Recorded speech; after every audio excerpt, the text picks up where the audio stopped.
From WBBZ-TV Sports, it's time to beat the champ. Now, here are your hosts, Paul Peck and Sue Navoitsky.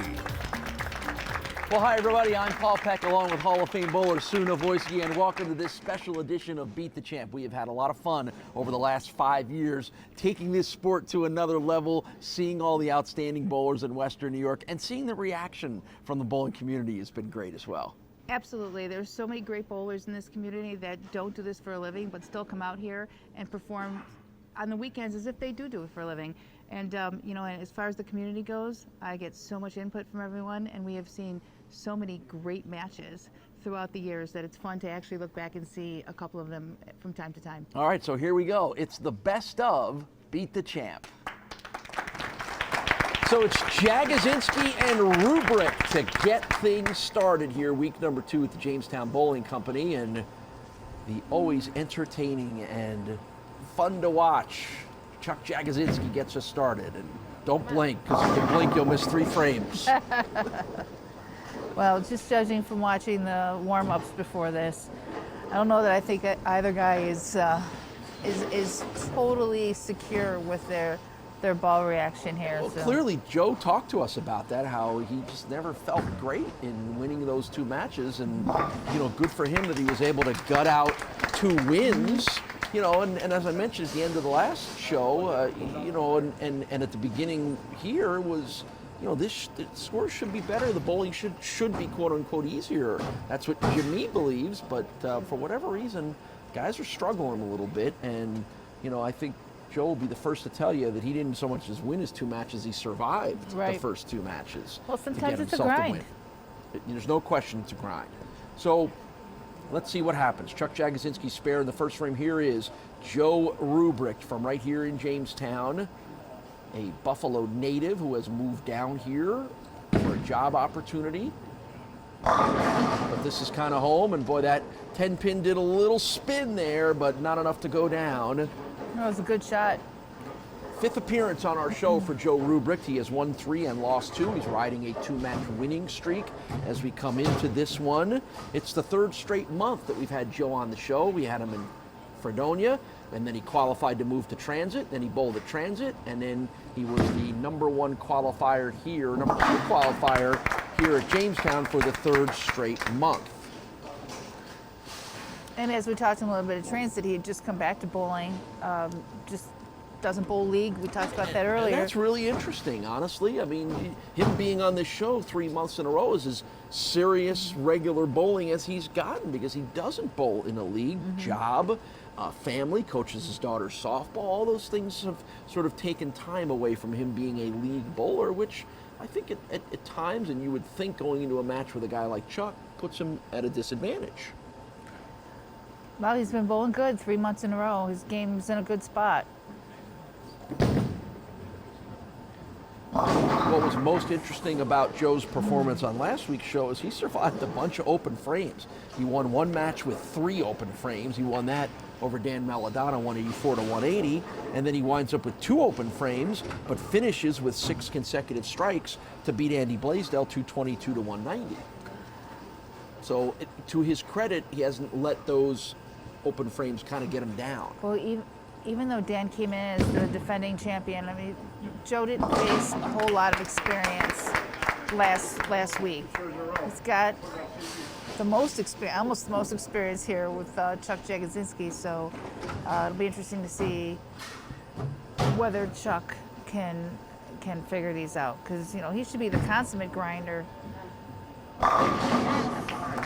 There's a strike in the second frame. 29th appearance on Beat the Champ for Chuck Jagazinski. 31 wins, 16 losses. He is number 2 to Mike Zarcone in wins, losses, and show appearances. Those guys were tied for wins a couple of months ago, and Mike went on a little bit of a run. I believe in Fredonia he did that. So Chuck is still playing a little catch-up, and nothing probably is more on the top of Chuck's mind than that. 2 strikes in a row for Chuck Jagazinski. So the difference in a match like this, Sue, to me, is because he's bowling Chuck, Joe might not have that margin for error that he has been able to get overcome in the wins over Dan Meladon and Andy Blaisdell. Exactly. You're most likely not gonna see two holes, two opens in the game. Chuck won't let you win with right, two opens. Right. He won't do it. He's too good. So you're gonna need a lot more of those. And as I mentioned, Joe ending with 6 consecutive strikes in his win last week over Andy Blaisdell. And that was incredibly impressive because he had been struggling a bit to figure the lanes out. And that was the key to his victory, is that run that he put on towards the end.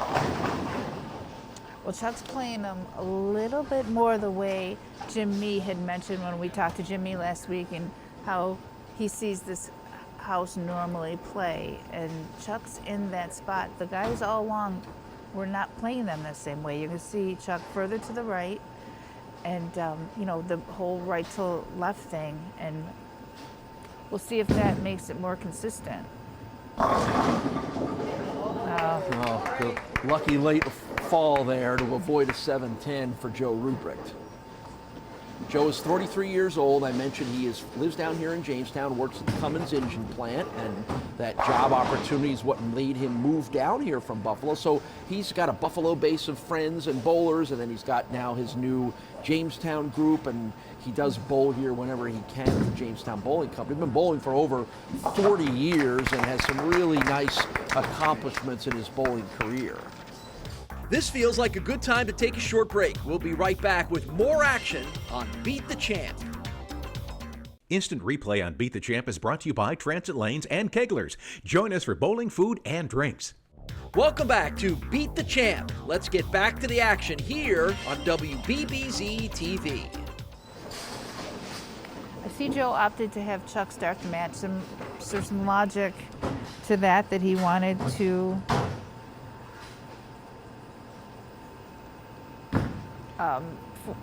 be able to come up and dictate the finish if he needed to. 3 in a row for Chuck Jagazinski, who's breaking out a new bowling ball for this show, which is always interesting for a guy who bowls at the high level that he bowls. There's always you want to mess with success a little bit. Well, no, we love to get our new nuggets. New nuggets are fun. There's nothing like a fresh bowling ball. Well, and then I was going to say he also had some work done on the very famous Chuck Jagazinski boxing glove knockout punch spare ball, which we will see here for the second time. Josh Nowak did a little work on that one for him to shine it up and even it up.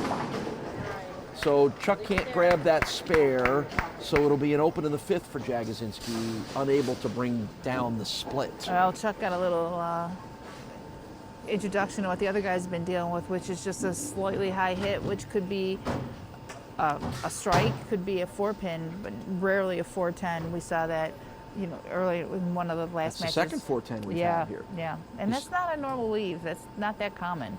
You saw Janelle Sabin manning the Castellone Chrysler Dodge Jeep Ram scoreboard from here at the Jamestown Bowling Company, keeping us up to date. 5th frame now for Joe Rubrecht.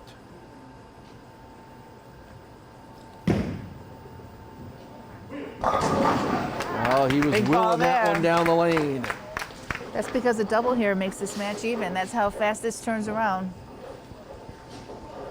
Yep, the open in the 5th opens the door. Mm-hmm. So 3 spares and 2 strikes in the first half of this match for Joe Rubrecht. He had a 300 game in the top 24 qualifying here. As we mentioned, he was the number 2 qualifier coming into our month here in Jamestown, but that 300 game was certainly exciting and special for Joe. I believe that's over 60 career 300 games for Joe.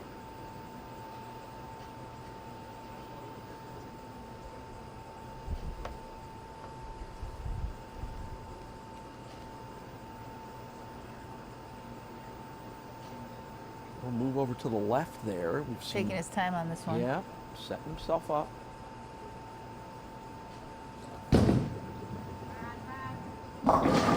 Did it again. Yeah, kind of ran out of steam there at the I end missed to the again. right. He's trying to grab that dry to get the ball to hit harder, but if you scoot it outside of that area, It's just too many boards to cover. He's getting it almost to the gutter. He does not want to get it that far to the right. His target is more around the 5 boards, 5, 6 boards.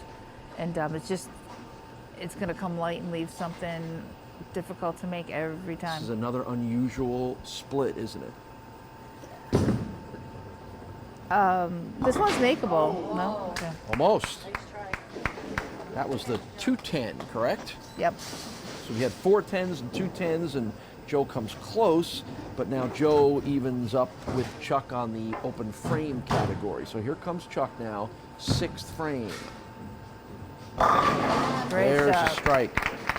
Chuck may be number 2 overall in victories, but at least when it comes to 2019, he is number 1. 10 wins in the calendar year against only 3 losses. That is well ahead of Mike Zarcone. We know these two guys are sort of linked at the hip here when it comes to this show. Yeah, so that's quite impressive. Chuck had a 300 at the Rapids Bowling Center this year. So it's been a good start to 2019 for Chuck Jagazinski. And as Chuck's wife Michelle pointed out, one of his first real sort of big performances on this show came here at the Jamestown Bowling Company in 2016 when he rattled off 5 wins in a row. Yep, to I make remember. his trip down here to Jamestown certainly worth it back then.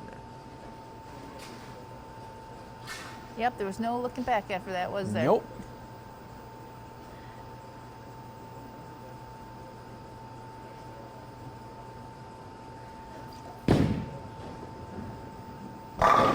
Good strike for Joe Rubrick in the Yeah. 7th frame. He's finding himself in must-strike situations now. He's 30 pins down. And just, that's one frame. One frame makes such a difference. He could have been even in the match and misses target to the right, and now finds himself down 30. Yeah, and again, even though Chuck had it open as well too, he had put 3 strikes on the board before that, so he was able to overcome or not have it affect as much as Right. Joe's, because Joe had not been quite that good through the first half of the match. And that was an unfortunate leave. That could easily have been just a 4-pin, so it was just one of those bad breaks there. Wasn't really a bad shot. So 8th frame now, Joe probably needs as many strikes as he can get. Yeah, he needs them all now. Yep, that message not delivered to the 10-pin. No, That one ball's hurts. going a little long for him. He was a little closer to his target there, but ball's just going a little bit long, coming in a little bit late, ringing around that 10. Chuck, you have nicknames for these things now?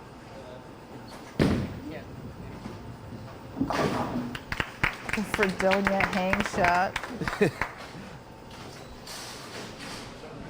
All right, so a spare in the 8th for Joe. Here's Chuck, 2 in a row, looking for the triple, looking for the knockout punch. Got Really it. like that. I think we've seen Chuck bowl enough to know that when he gets down in that sort of bends his knees and spreads out, waiting for the pins to go down, that usually means he feels good.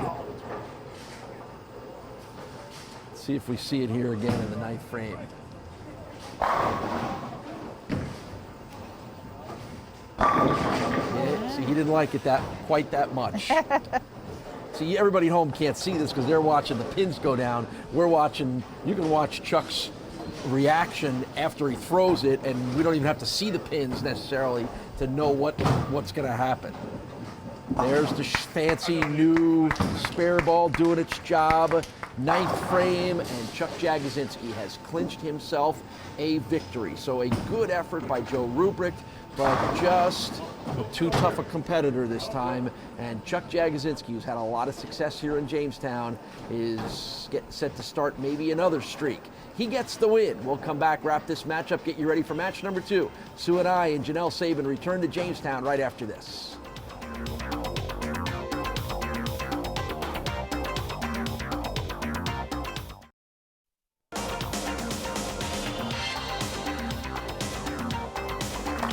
Well, Joe, you've been good through the first 2 wins here of overcoming a bad frame or a bad ball or whatever.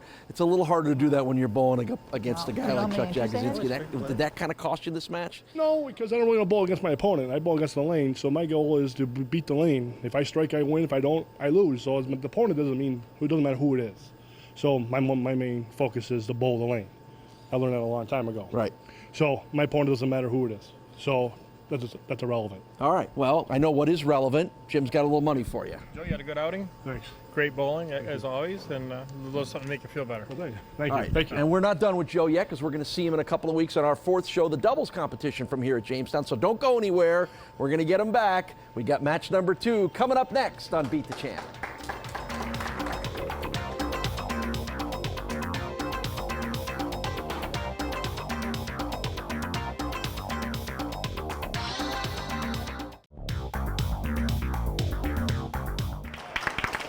So this is one of our most anticipated matches we've ever had here on Beat the Champ. Chuck Jagazinski, one of the best in town, against Pete Smizinski, who is one of the best in town that we have not had yet on our show. And I think Chuck knows that he's in a big one here because he starts off with a strike. Right, and that's a little bit of the tougher lane, that 17, and that's going to be the challenge. It goes a little bit longer, causes them a little bit of grief. Just that tiny little bit can cause those 10 pins. All right, so here, great shot. Pete Smizinski from Depew, 40 years old. Again, an outstanding bowler. I'm going to let you talk a little bit about how good he is, but for various reasons, he just has not been on the show. So this is his Beat the Champ debut, but anybody that bowls in Western New York knows how good this guy is. Yeah, he's really good. He's got a great hand. I mean, that's great ball rotation. When you see it come off his hand there at the bottom of the swing, his fingers are still behind it, yet he gets really good revolutions on it. And normally his carry will be excellent. Of course, his first shot there, he got bad result. Good spare.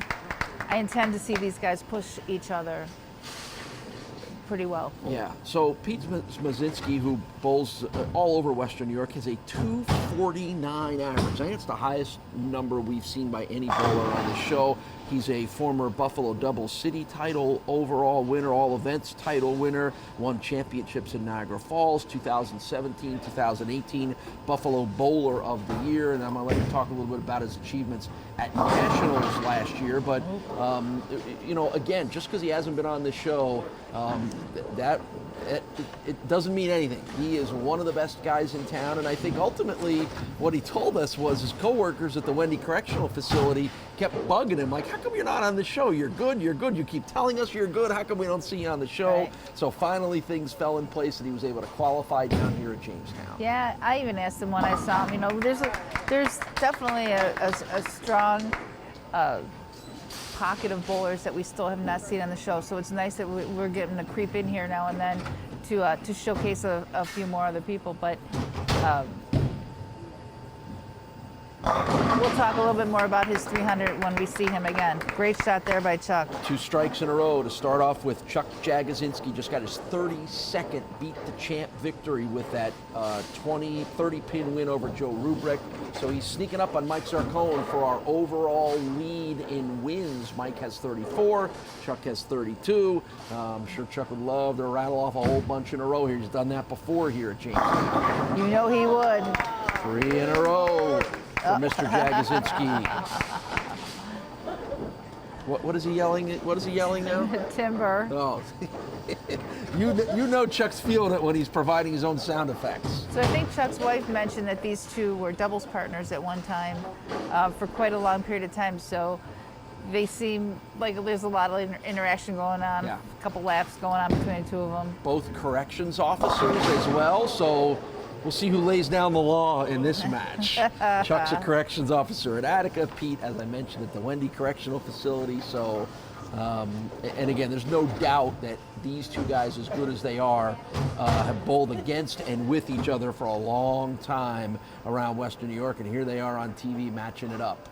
You got an early look at the Castellone Chrysler Dodge Jeep Ram scoreboard from Janelle Sabin. 3 spares to start off with Pete Smizinski and 3 strikes for Chuck Jagazinski, and Pete will be the first to tell you he's not going to win unless he starts striking.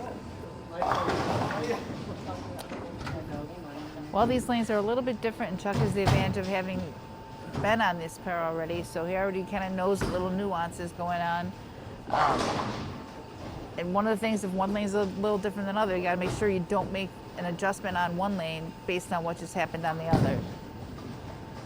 Wow, There's great the first shot. strike from Pete Smizinski.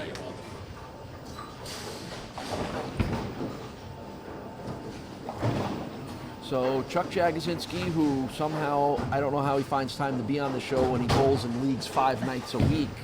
Leagues are over now. That's true, you're right. 2-time Buffalo Bowler of the Year, Tri-City Masters Champ 2016, 4 titles in the Buffalo City Tournament. Chuck has done it all in Western New York, and he has been a fun guy, and really a part of the story of this show. Right. Being back in its 4th year has been the personality and outstanding bowling by Chuck Jagazinski, who's perfect through the first 5 frames. And 32 wins on Beat the Champ. Don't forget about that one. Oh, of course, I won't. This looks like a good time to take a break. We'll be back with more Beat the Champ right after this. Welcome back to Beat the Champ. So one of Pete's accomplishments is shooting a 300 in the national tournament, which always tends to be one of the most difficult scoring patterns out there. And I know I bowled on it in Syracuse, and I thought they were literally impossible. And he shot 300 on that, and what an accomplishment that is.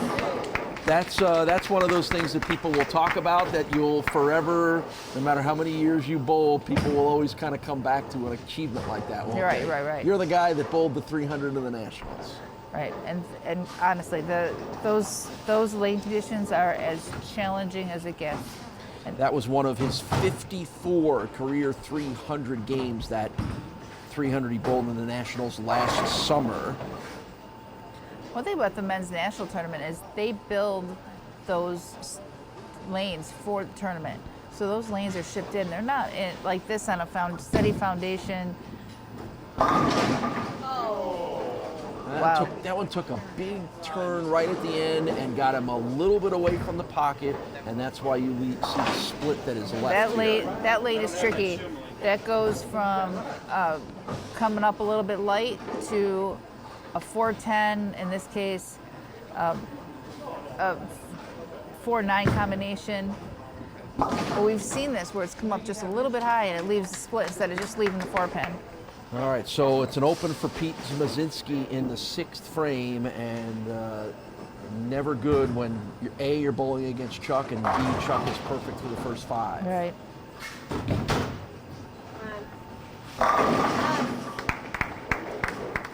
Six in a row for Chuck Jagazinski, who threw one of our 5 300 games here on Beat the Champ in our 3+ years.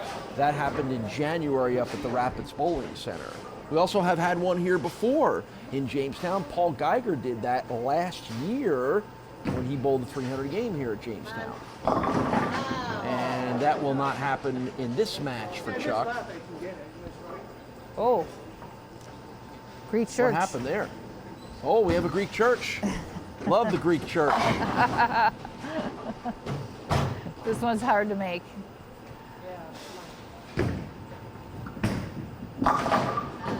So each guy with an open in the last couple of frames here, and that evens it up and gives Pete Smizinski a lot better chance to get himself back in this one. So Chuck opens with 6 straight strikes, and then the open. Now here's Pete in the 7th frame.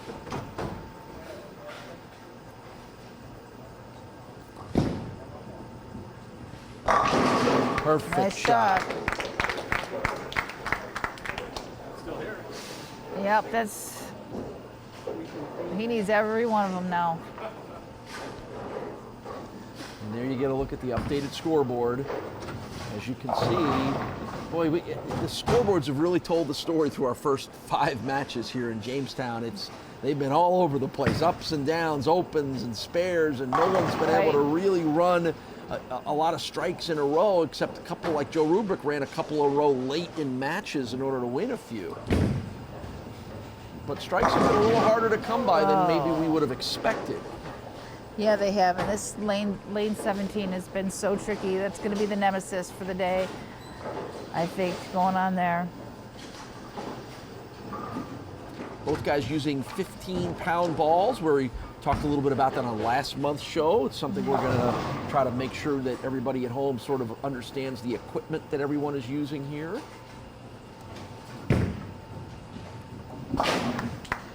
Spare in the 8th for Pete Smizinski. Yeah, and you don't see as many 16-pound people that throw 16 pounds anymore. I mean, people still do, but 15 has definitely become a more universal weight because of the hitting power of the equipment. You don't need to put the strain on your body for that extra pound. So Chuck bounces back from the open with a strike in the 8th, so it's been strikes all the way, except for that open in the 7th frame with the Greek church from Chuck Jagazinski. And yet another one.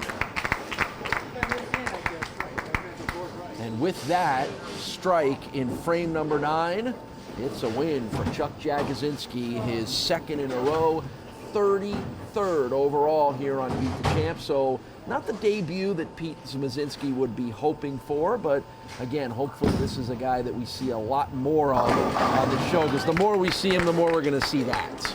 This is true. Great bowler. So Chuck Jagazinski gets the win. He'll try to sweep the week in our next match. We'll get you ready for that when Sue and I return to the Jamestown Bowling Company here on Beat the Champ.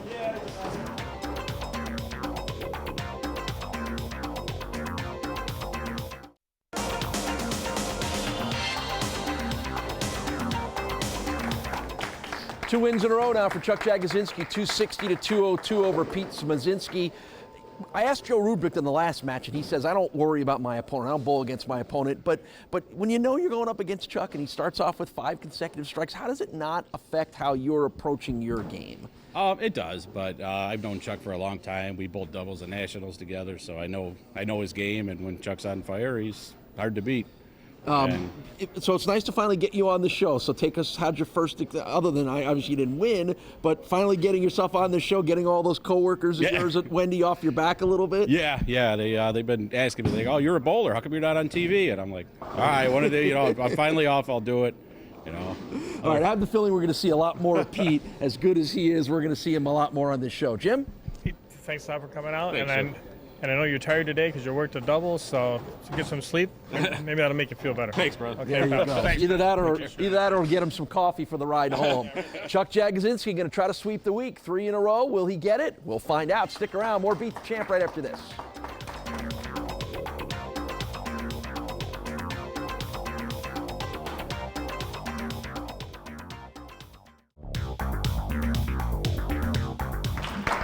Third match of the day as Chuck Jagazinski goes for his 3rd consecutive victory. His opponent, we'll talk about him more in a moment, from right here in Jamestown is Lenny Marucci, but it's Chuck Jagazinski to get things started. 235 and 260 in the first 2 matches of the day, and lots of strikes, and there's another one.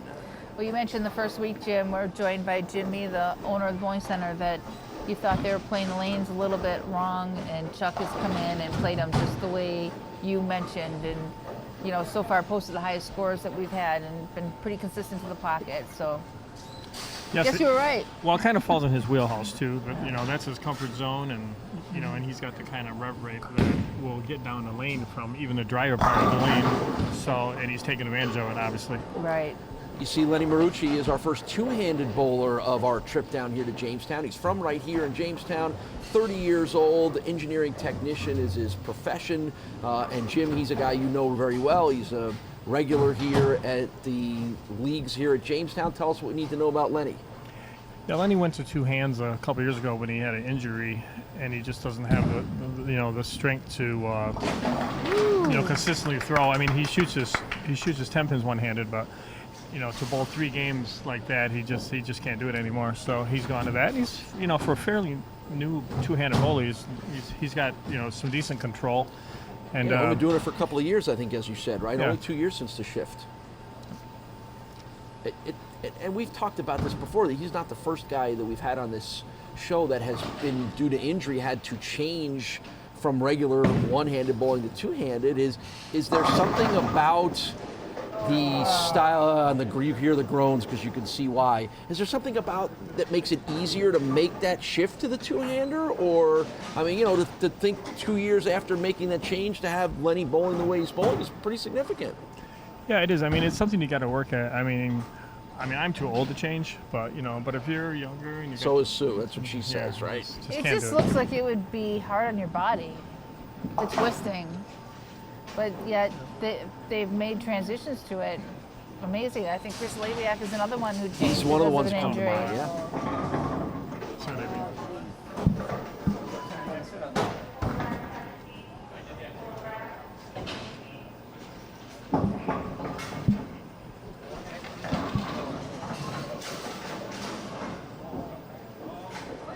So yeah, Chris is one of the ones that comes to mind who's had to change because of an injury, and I give us an idea of how sort of traumatic or dramatic that is to have bowled one way all your life, and then all of a sudden you got no choice but to do something completely different. Yeah, I mean it's got to be quite an adjustment period, but if you in a lot of practice, and probably you got to drill your equipment different. Do you think if you had to, in order to keep bowling, change hands and bowl right-handed or two-handed, which you would lean towards? Which is more difficult? I'd probably go to two-handed, actually. That's what I think too. I think that it would be harder for me to switch to be a left-hander. I mean, even though it's kind of weird because I am ambidextrous, but I've tried bowling right-handed. It's just I can't do it. I mean, it's one of those just athletically. I'm a lefty. That's all there is to it. Well, you can see Lenny's having a little trouble with those 10 pins. He's got the pins flying everywhere, but where they need to go to knock down that 10 pin. Meanwhile, Chuck Jagazinski, much like he did in the last match, starting with strikes 3 in a row to open things up, as you can see on the Castellone Chrysler Dodge Jeep Ram scoreboard. So, and let's be honest, and Pete Smizinski said it, there's a little intimidation factor. Oh my gosh, I'm bowling against Chuck, and he started off with a whole bunch of strikes, and I didn't, so now there's a little panic that sets in. Well, in a one-game match, you can only change so much without just throwing everything to the wind and going a whole different direction. And you really don't normally do that. You normally grind it out with what you got. And if somebody has the ball reaction you see Chuck have, he's got the angle of entry to the pocket that's going to create better carry. When you're going away from the pocket, see, now that one he kept more inside. And truthfully, when Joe Rubrecht did that too, I was surprised he changed and went back to opening up like that, because this is the better carries, entry into the pocket, whatever. But he just got that right to left thing going on that's better for carry. Yeah, it's simple, and he makes it look easy, and he jumps out in front like right away, and you're in big trouble.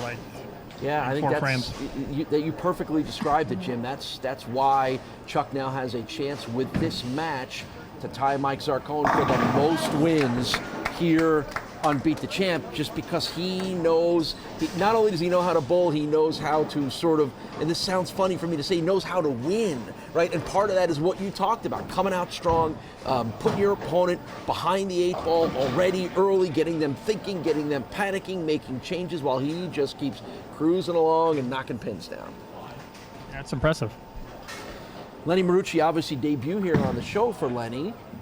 But as we also mentioned, from Jamestown here, bowls in your Thursday Scratch Doubles League here. How good's the competition in that Thursday league?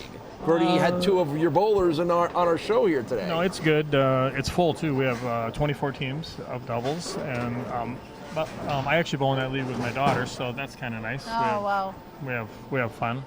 We didn't win it, but it's a split season. We finished 3rd and 6th, so not bad though. No. She's not quite as good as Chad, but she averaged like 215. So. Wow. Excellent. You passed some good bowling genes on there, didn't you? I guess. Does she live here in Jamestown? Mm-hmm. Yeah, she works for me. That's one way to keep an eye on her dad.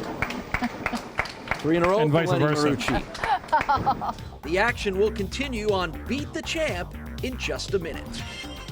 Instant replay on Beat the Champ is brought to you by Transit Lanes and Keglers. Join us for bowling, food, and drinks. Welcome back to Beat the Champ. So here we are at this point in the year now where you said your leagues have died down a little bit and things get a little quiet here, but at least around the area of Jamestown is kind of now when things start perking up a little bit. Chautauqua Lake and all the fun that comes there, and then you've got the National Comedy Center with the big festival that comes up in August. So is there a different feel, a different vibe down here in Jamestown than maybe the last time we were here? Oh yeah, definitely. We have a lot of people visiting Jamestown because of the Comedy Center, and of course, Chautauqua Institution will be opening up, and there's just a lot more going on. We have a lot of restaurants opening. Microbreweries are still being built, so it's pretty cool. So you've seen development that has come to Jamestown, particularly the downtown area, probably triggered a lot by what the Comedy Center is bringing and the people that it's bringing in?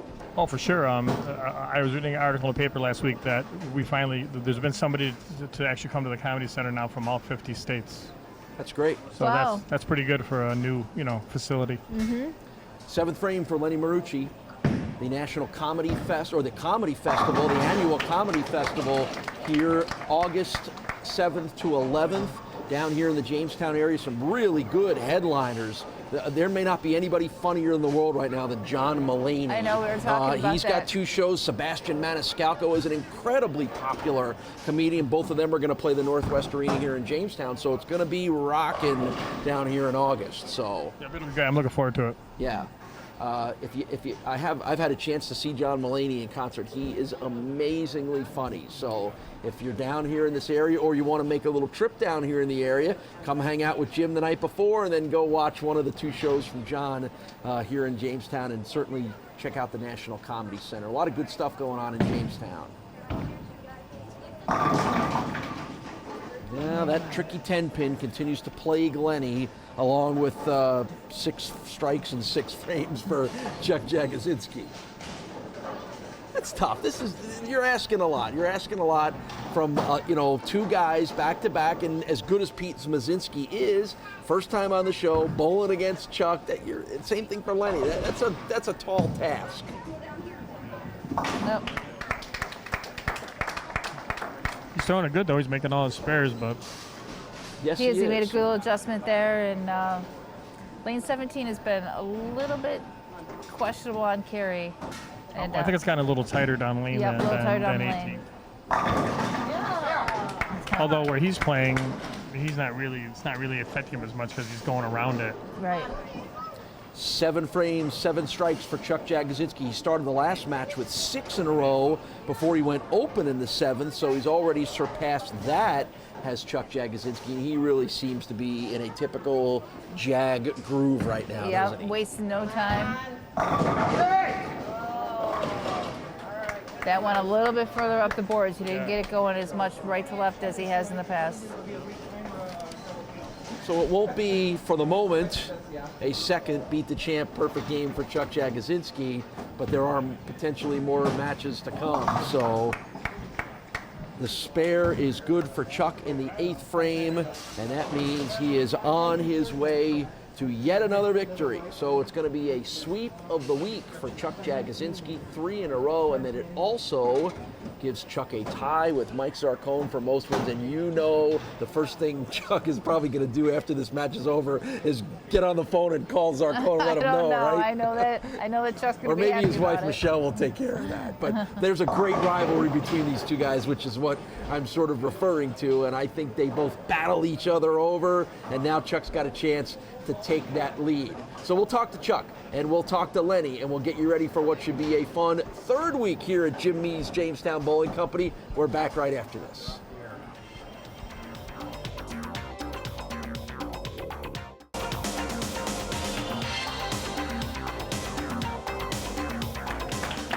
$279 to $214 as Chuck Jagazinski sweeps the week and gets his 3rd consecutive win. Jim Mee just used the word buzzsaw, and that's pretty accurate to describe having a bowl against Chuck, right, Lenny? Oh yeah, Chuck. I mean, he bowled good. Qualifying, he threw the ball great today. It's tough to beat 279. I'm happy I threw the ball pretty good. Should have made a ball change, but you know, when Chuck's locked in, you know, better get out of the way, 'cause he's coming through one way or the other. When Chuck's locked in, better get out of the way. I think we need T-shirts with that to get this to have it say that, Jim. Yeah, no, you're totally right about that. I wouldn't want to bowl him right now, and it's my house, so I don't think I'd have a chance. So. Make Lenny feel a little better there, Jim. Good bowling, buddy. Here's a little something for you. Okay. Appreciate it. All right, you can't get out of the way of Chuck No. Jagazinski. Chuck, we noticed you got a new bowling ball, a new Halo Pro, but you didn't qualify with that ball. So you made the show without that ball. What made you go drill another one after you qualified? Because I know a lot of times here is very tight, so I went to Josh Nowak and he gave me this ball. I said, give me something a little stronger than my other paralyzed ball because I'm throwing it way too slow than I normally throw it. Oh, so it's about the ball speed.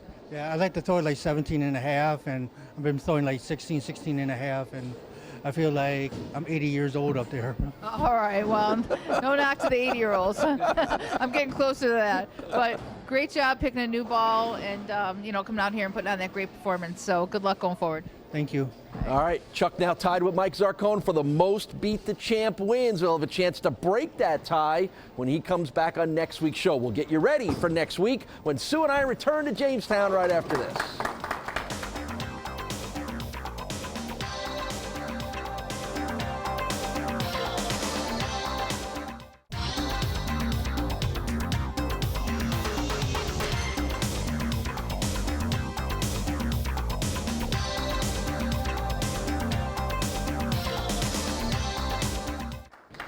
The legend of Chuck Jagazinski continues to grow. I just couldn't help but laugh when Jim Mee said he could call them a buzzsaw, and then Lenny said when Chuck's bowling well, get out of the way. But it's true. He is so good and so fun to watch. And when he is locked in, what do you got to do? Get a bowl 280 to beat him? I know, and he knew he had it. And, you know, asking him if he had a different bowling ball drilled after he made the show, that's kind of amazing because he already knew he could bowl good with the other one. And yet he knew he was locked in. The body language that you talk about, he's going to be tough if that keeps up. And to your point, he knew he needed a new ball, or he wanted one, because he's bowled here enough to know what the conditions were that he needed to compensate for those conditions. And again, it's the mental part of the game that makes guys like Chuck as great as they are. It is, and technology is important too, and understanding that aspect of the game only makes a bowler better, and he proves that he has that too. All right, so it's 3 in a row for Chuck. Got a chance to break the tie for the most wins. Got a chance to keep that winning streak going. We've got 3 more bowlers ready to go at them again for next week's show, Janelle. Yeah, and you'll have to stick around to find out. There you go. We don't know how it's going to turn out. We've got a good chance Chuck's going to keep winning, but we'll find out when we all return to Jamestown. We'll see you next week.